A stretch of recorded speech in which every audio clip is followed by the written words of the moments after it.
story with Lynn Gale, my aunt.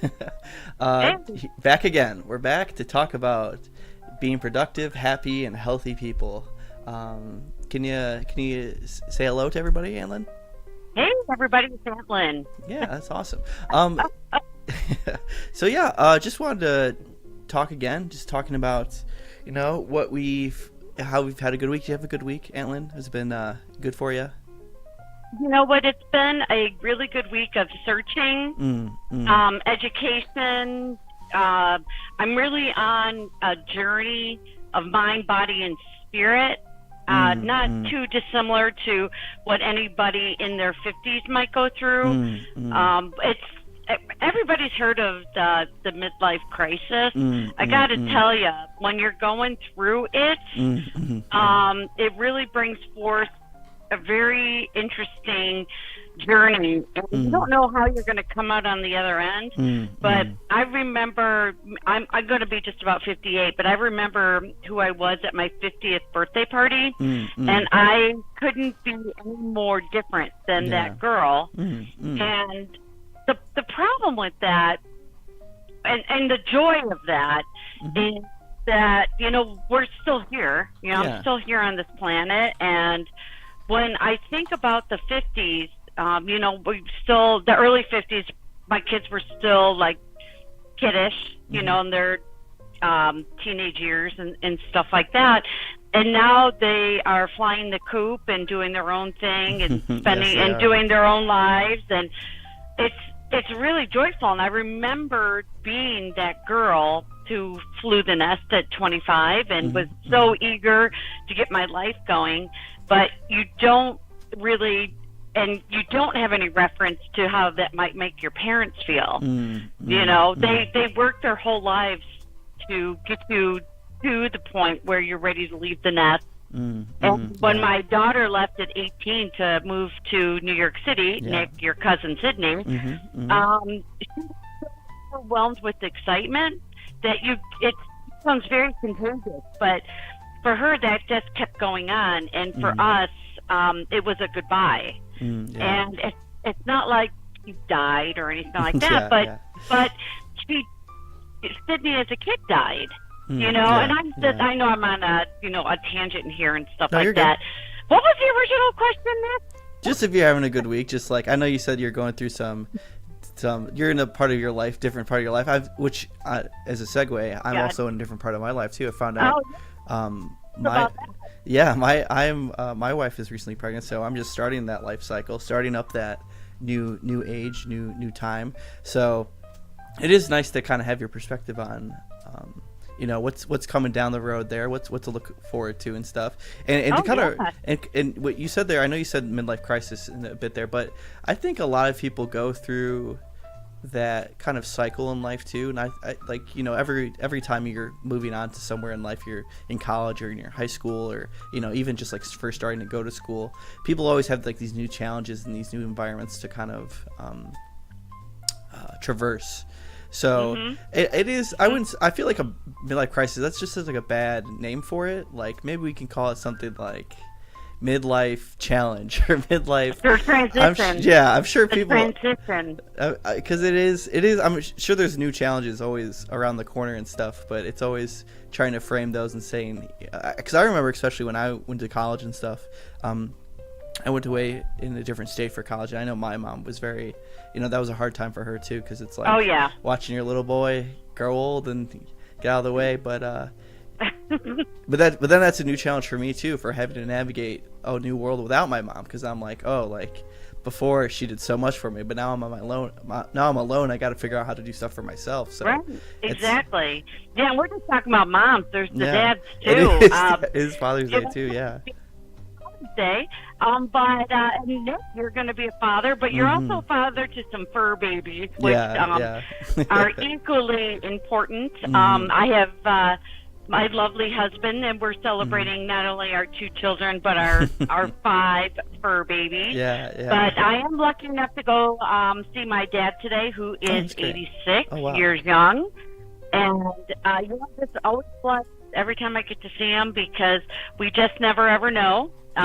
when any one of us will exit this earth, that's for sure. Yeah. But no, this is part of why Nick and I are doing this podcast, is because Nick is just starting off in what I would call being a serious adult, and I'm an adult who's going into the next phase of her life, reuniting with her husband and, setting different goals. Part of what, in my introspection, I really need to write all this stuff down because it just sits in my head, and I think about it over and over and over again so that I feel like I don't forget it.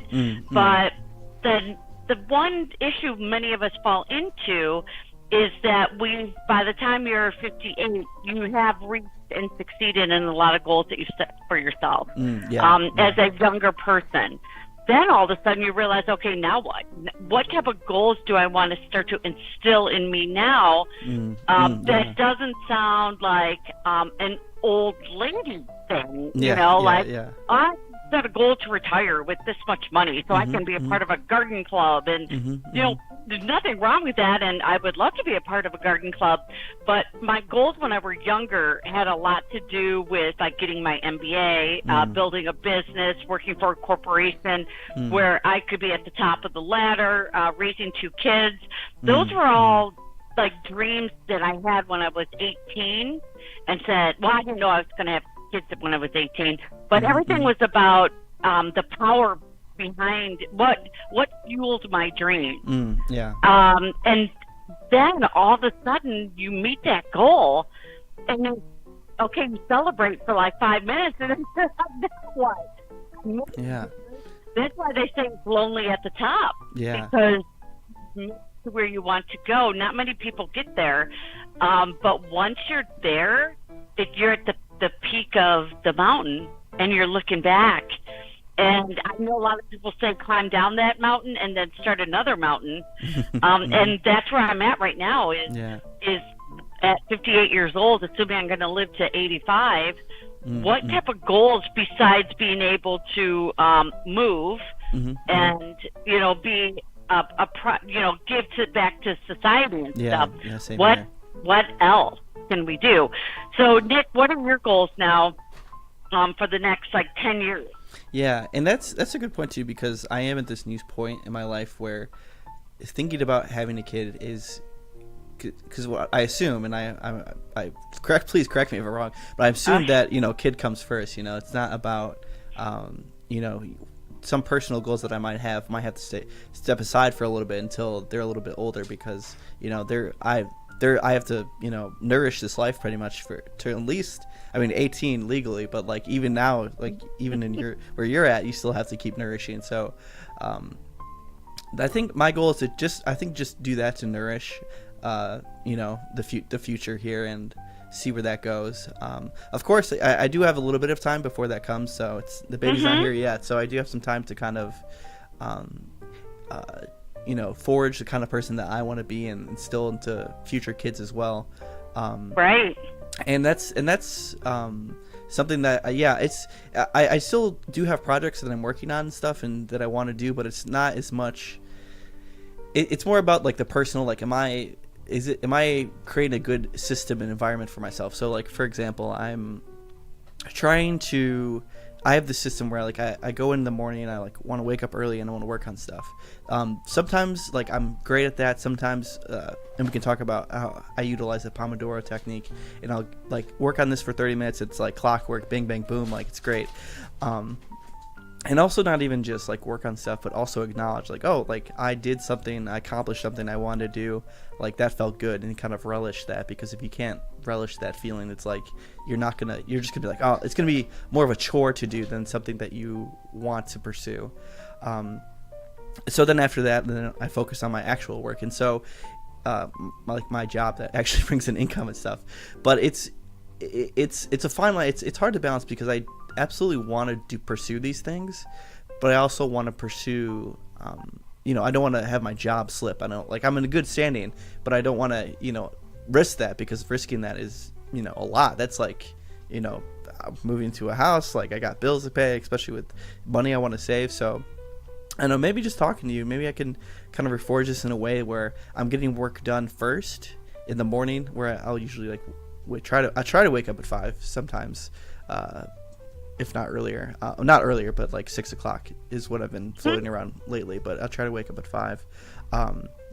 So maybe maybe one of my goals is to kind of reforge that work, like get the important stuff done, like my actual work done, start working at 5. So that way when noon kind of rolls around, it's like, okay, I have all my work done. There's nothing vital. If something comes up, I can like switch off into something that's important. But after lunch, if I have stuff that I can work on, things that I think that are good for me, like focusing, like just programming, like building skills as well, like educating myself. Like I think that's hard to. It's just hard to find time for that. Like I feel like if I do it in the morning, it's the opportune time. But maybe I should try moving that into the PM, because I feel like that sets my priorities straight. Mm-hmm. What do you think about that? I think that's something. Yeah, and we've talked about that, Nick, Yeah. and that was, for those on the podcast, Nick and I have been talking for about the last 5 or 6 months about how to bounce ideas off of each other for productivity, and that's where it all started.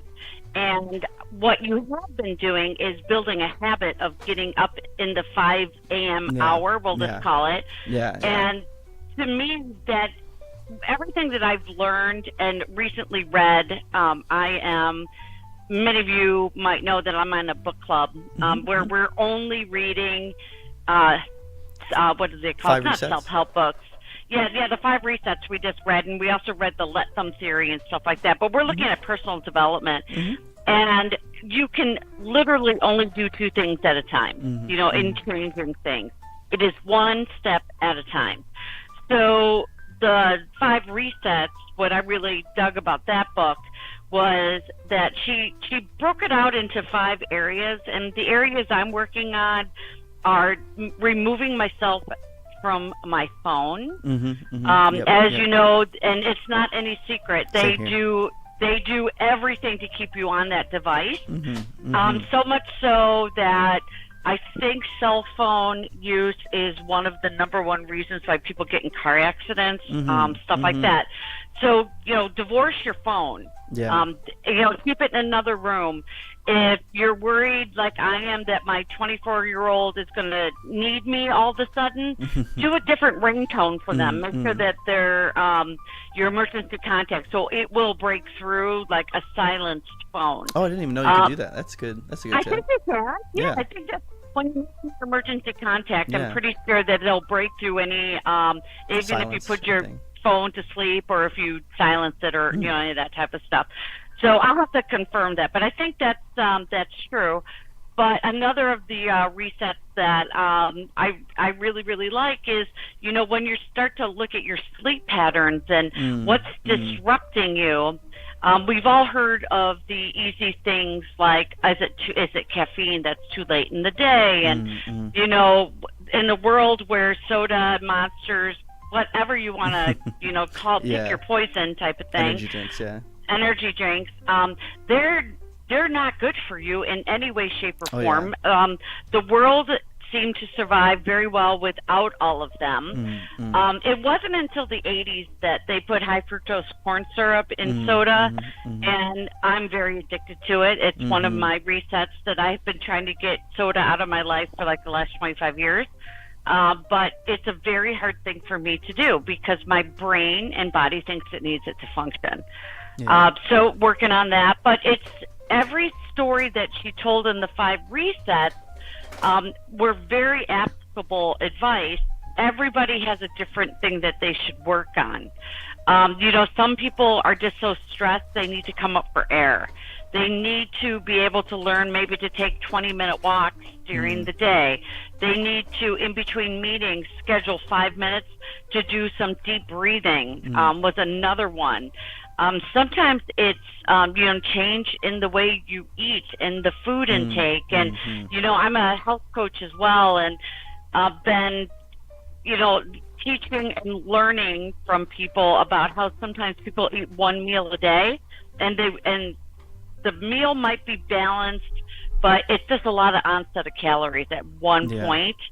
and Gorging. they wonder why they're overweight or why they can't sleep. And there's no big mystery to any of our current problems today, except that if you look at I laugh at this. If you look at the companies that are doing very, very, very well, ask yourself, why are they doing very well? Why does Amazon, Nintendo, McDonald's, Apple, McDonald's, why are they, Google, why are they always on the top of the ticker? You know, because we are all addicted to those products. Yeah. And people will spend money against their addictions because it's harder to get off. So, for example, the company that I rep for, Optavia, I'm a health coach for them. Great product, great system, really great company, led by very smart people. The stock has plummeted from a high of 240 to like 12. Oh, wow, that's crazy. It's been terrible. The reason is that you do not become addicted to Optavia. It's like, how do you become addicted to eating broccoli? Yeah. You know, so work to drive revenue for any particular company. So these 5 resets really look at the way that companies get into your psyche to the point where where do you end and the device begins? Let's call it that. So take some time. I recommend the book. Take some time to really look at your habits, but don't do more than 2 at a time, because then you're setting yourself up to fail. Like most people do in January. They're trying to change too many things at once. And then they just give up. Exactly. So, Nick, what sparked a conscious thought about what I just shared? Well, yeah, so I had a couple thoughts on that. So the first one was like how people they have addictions, right? We have these vices, right? Like some people drink, some people smoke marijuana, some people, and it's really, and like you were saying, some of these companies, they do develop these kind of relationships where it's an addicting thing. You know, I'm not excluded from it. I just bought the Switch too, so like I am definitely like Nintendo. I'm all over that stuff, which is not, I mean, not necessarily doesn't really affect my health so much as I would say like just more time impact and you know, balancing that. But so I kind of have 2 points. I'll start with the first one. So I think it's a lot easier to develop a unhealthy addiction, right? Like obviously like drugs, like that's obviously something that's very addicting, but very easy to get once its hooks is in you, it's like, oh well, like, you know, that's it. But these healthy addictions, I think, like having, you know, eating good, like obviously it is not easy to cook on your own, to come up with your own recipes every week. It's a little battle. I wouldn't say a battle, but it's tough. It's not easy to because sometimes you're like, oh, I'm not really in the mood for this, and I'm not in the mood for that. And I'm looking at the Optavia here, and I do like that they, you know, they have some of these pre-made meals, which is nice. You know, it's easier for people to kind of take that first step, because I think once you're like involved in your process, you're involved in like, okay, this isn't a challenge. Like you could view it as a challenge. You can view it however you want. You can view it as a challenge. You can view it as, you know, this is something fun I get to do. This is a meal I get to enjoy. And once you like start to participate, like for example, I'll make like spaghetti, but I just won't make like, you know, just boil the noodles and just like buy the homemade sauce, like but the pre-made sauce. I'll make my own sauce. I'll make the spaghetti in the sauce. So like I'll take the hard spaghetti to like cook in the sauce, and you know it's a little bit harder, especially when you first do it. You're like, oh man, like these noodles aren't like cooking. I have to like keep pouring them with stock. You kind of have to like. You have to nurture it a little bit. You gotta tend to it a little bit. But you know, it's something that, you know, I would say it's not probably, you're adding a little bit of stock, so it's probably a little bit more saltier. But you know, I'm actually taking that conscious decision then of like, oh, I'm adding sodium to my diet. I'm adding, you know, you don't have to add stock if you want to. You can just add water to help with the liquid. But you know, you're starting to be a part of the process as opposed to being passive, where you're saying, okay, I'm hungry, I guess we can just like stop at McDonald's and get something. Right. Or like, or if you know, later in the week, say like we had to go to Chicago, and we're like, okay, like we're going to Chicago because we have to fill out some paperwork at the immigration office. So like, let's be active in choosing where we want to eat now, because yes, it's not maybe like the healthiest thing, or like we're going out to eat, so it's expensive, but we're making it's you're just bad when you're like just out of ideas and you're in that corner and you're like, okay, like I see a Burger King, I guess I'll get a Burger King. Yep. And I won't sidetrack too much, but I do really like Burger Kings. They have a veggie burger. It's like their Beyond Beef whatever patty, and I'll usually eat that because at least that way I feel like it's a little bit healthier and stuff. But it's the best choice in a group of impossible choices. Yeah. But okay, and then I had something else I want to talk about. So yeah, developing like a healthy addiction, it's really tough. Like I'm still trying to work on it. Like I would say where I was like in college and stuff, I have a lot healthier mindset and just decisions that I'm making. I don't know if I think my environment has probably a lot to do with that as well. But let's see, I did doing things yourself. Oh yeah, I wanted to talk to you about because you said earlier you have that soda. You love drinking soda. Yeah, me too. Oh, I love it. I love it. It's great. But what me and you have been getting is, and again, this is about taking that step of doing stuff your own. So I also when I move into the new house, I want to try to make my own soda. Like you just like it's like carbonated. I think there's like you have to do that, and which is a lot of work. I haven't done it yet, but that's in the bucket list. But also they're called Olipop, so it's like a brand of soda, and it's like an organic soda, so there's no high fructose corn syrup. Great. It's a little bit more expensive. I would say obviously it's not the most healthiest thing, but like compared to raw Coca-Cola, especially what that is for your health and your teeth and everything, I would say it's probably the better source of stuff. Right. And when you're thinking about your soda choices and stuff like that, the cheaper it is, the more mass-produced it is. I did see, I think it's called the Olipop, whatever, and stuff like that.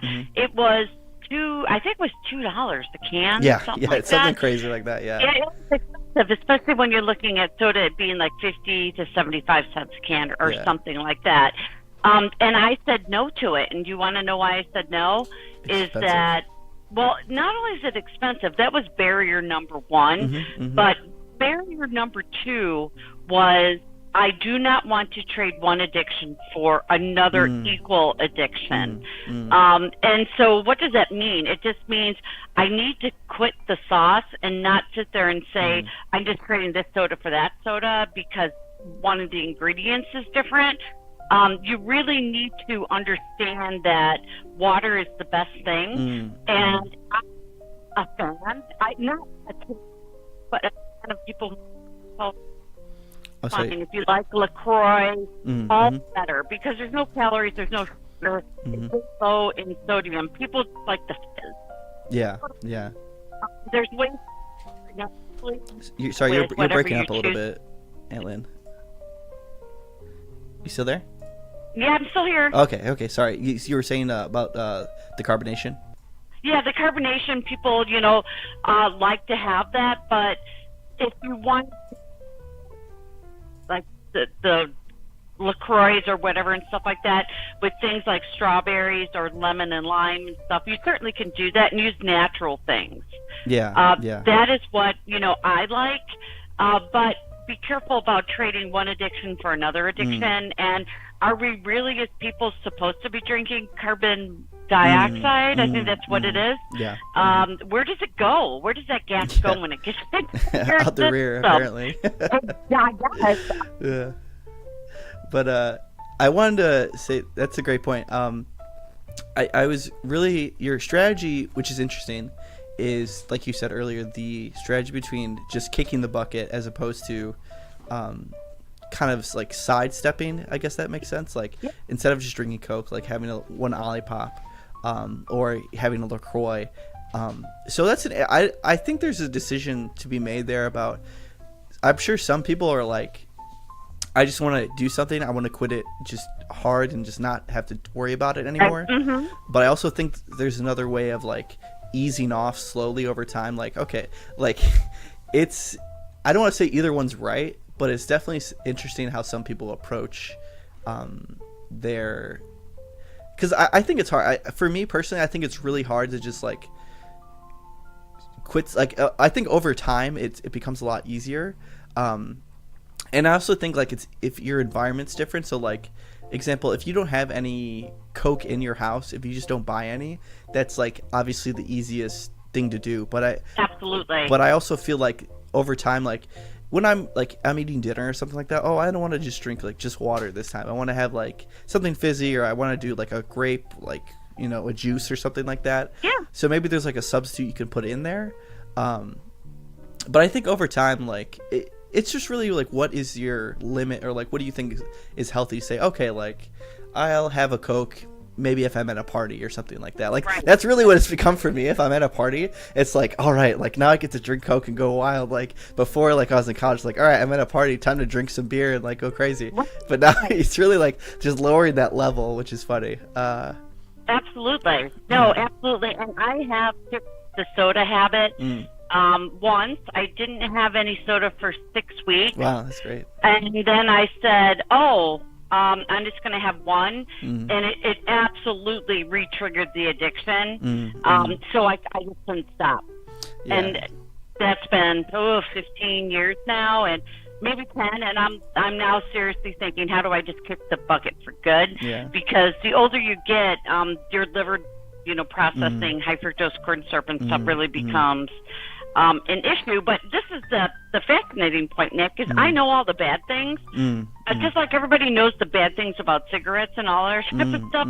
But why do we still do it? Yeah. It's just that the brain is so powerful. Yeah, the absolutely. brain, like I think you use the phrasing that gets your hooks in you. And I just thank God every day that I never got addicted to anything that was like illegal drugs or things that are expensive, because I've know people who have lost their kids. Yeah, it's crazy. To heroin and stuff like that. And it was an innocent decision that was probably made in their teens, and it was their death warrant. Yeah, it's crazy. Yeah, and absolutely crazy. So the more you know, it will hopefully stop you from starting. But what do you do if you've already started and it's got its claws in you? Yeah. It's a battle, and the older you get and the more you're still in the clutches of that addiction, it's nearly impossible to get away from it. Yeah, and I think some of that too is one piece is, I think, environment, like the people you have around yourself, because if you're able to lean on good other community, people, right? You're just gonna do so much better. I think the other part, this more focused on the self, is just being honest with yourself. Like, it's really I found recently it's really hard to be honest with yourself. Like it's very tough. Like I'm trying to think of it. Like, so for example, like I'm working on this project where I'm making this video game, and like I'll work in art and like music for it and stuff like that, and I'll be done working on something and I'm just like, wow, this is like I'll make just an outline for a character that I want to put in the game, and I'll be like, wow, this does not look good. This looks like a 5-year-old drew it. This is terrible. And it's really hard, like because you're spending this time dedicated to it, and it's just so hard to like take that honest look and be like, wow, this is like not, it's educational, and it's like, well, maybe I don't need to put my efforts in this. Maybe I need to like work on more of the basics of like what art or like what tools I'm using, and that is a lot less fun because you're having to like school and go to school and like go like slower. You can't just like make something you want. You have to just be like, okay, like I have to like go back to the basic and say like, this is, I need to do this, I need to like measure this out so the proportions look right. And after I do that, I feel good. I'm like, oh, like it's something that looks good, but it's not something I want to share with the world. But it's a necessary step. So yeah, it's so hard to be honest with yourself. Like I think, absolutely. And I come back to that picture of Jeff Bezos in his very first office with a, I think he used the spray paint. Oh yeah.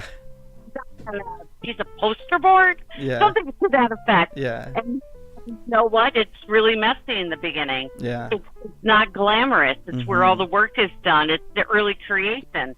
So there's nothing wrong with having version 1. Yeah. You need that to have, the perfection, later on. The key is never giving up on what you want. What is the passion behind it? And you will get tons of no's and tons of resistance, because resistance in yourself, because you're trying to expand part of your brain to do something new and exciting. Build that muscle.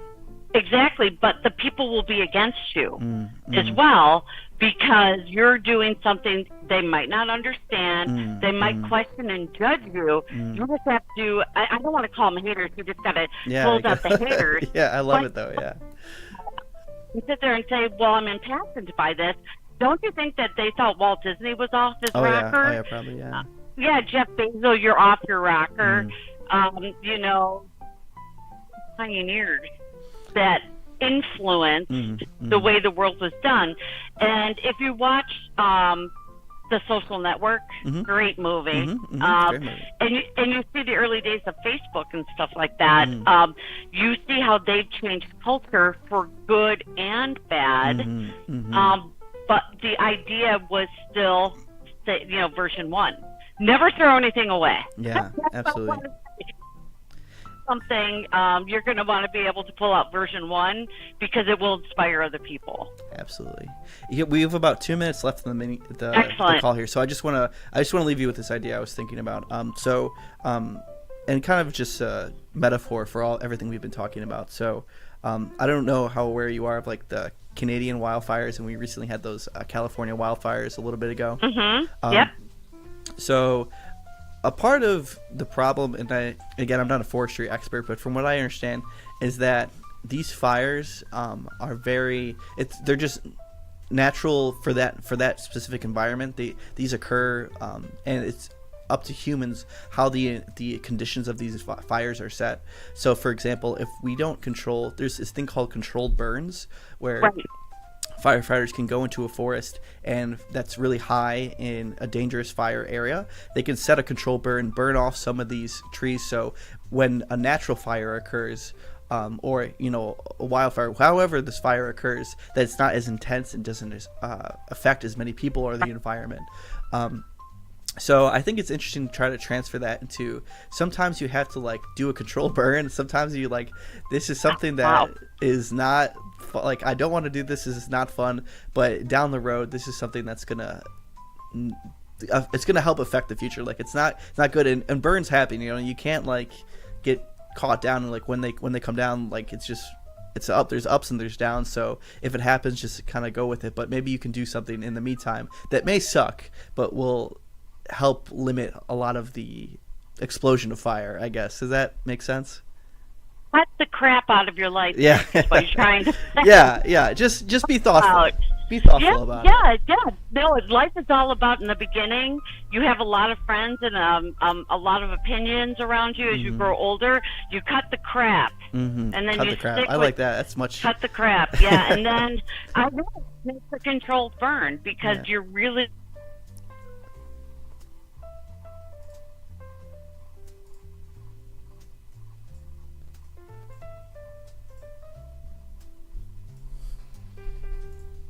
I think we got kicked. I think our Zoom meeting ended. Dang, we had so much more to talk about, but that's okay. But yeah, we'll probably be back next week and talk more. I have to figure out how to make these last a little bit longer, but yeah, that was good. I hope everybody has a great week.